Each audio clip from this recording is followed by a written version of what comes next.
They tried to warn us. They really did. But you know how it goes. The urgent truth gets buried under memes and celebrity gossip. But right now, the second largest economy in the European Union is in absolute freefall, paralyzed by a political crisis that could bring the entire continent to its knees.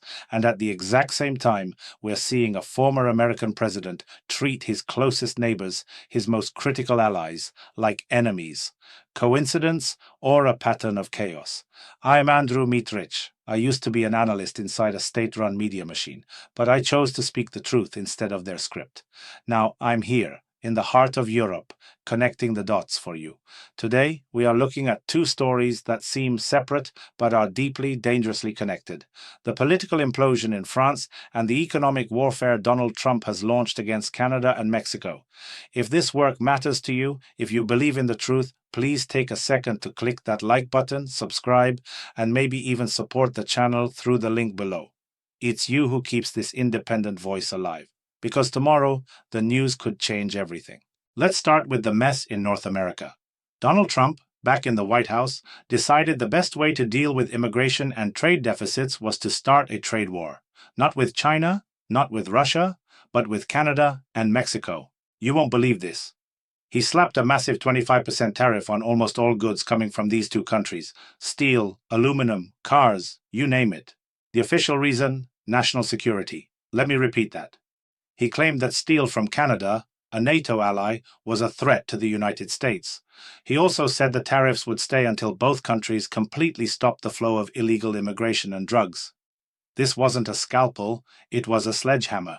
And it wasn't based on complex economic theory. It was based on a threat, a tactic to force America's partners to bend to his will. The USMCA, which was supposed to ensure free trade, was practically ignored. How can you have a free trade zone when one partner suddenly declares economic war on the others?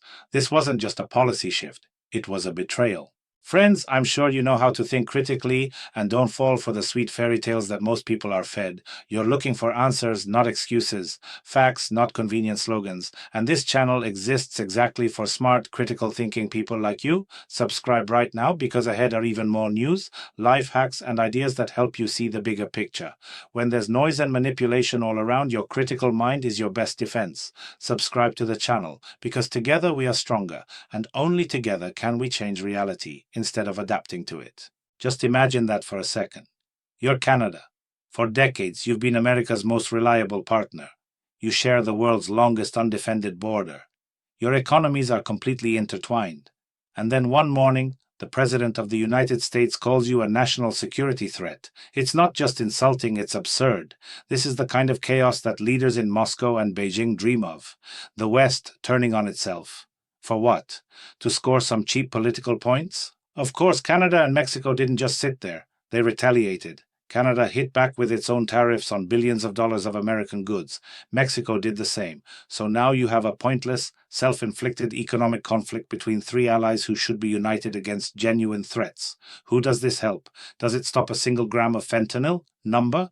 Does it create a single American job? No. It threatens them by disrupting supply chains. You see the pattern, right? It's chaos for the sake of chaos, dressed up as strength. If you're still with me, hit that like button.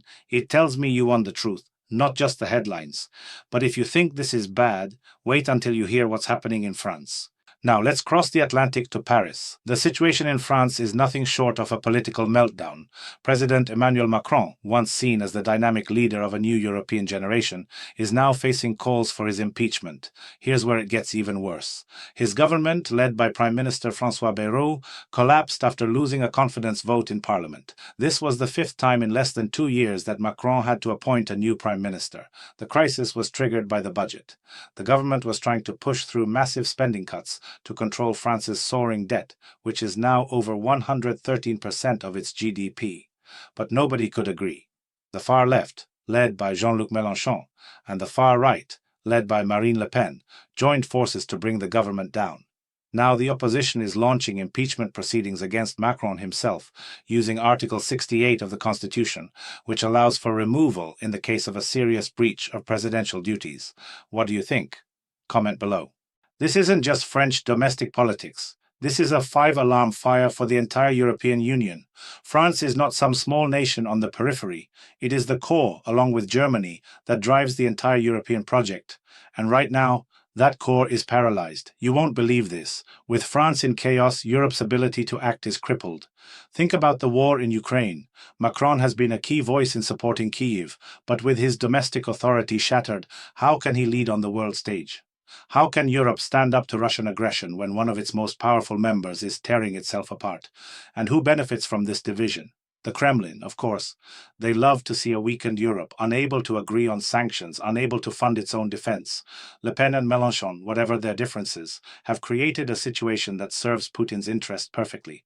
They are putting their own political ambitions ahead of the stability of their country and the security of an entire continent.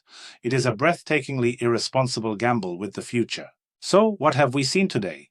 On one side of the Atlantic, a populist leader who treats alliances as disposable tools, creating needless conflict with his closest friends. On the other side, a political system in a major European power brought to a standstill by partisan extremism. The details are different, but the result is the same: instability. Division, a weakening of the Western world. This is the danger we face. It's not just about tariffs or budgets. It's about a style of politics that thrives on chaos and rejects cooperation. It's a wake-up call for all of us. We cannot afford to be divided when the threats we face are so united. The forces that want to see our democracies fail are watching, and they are taking notes. That's why we have to stay informed and stay engaged. If you value this analysis, please like, subscribe, and consider supporting this channel.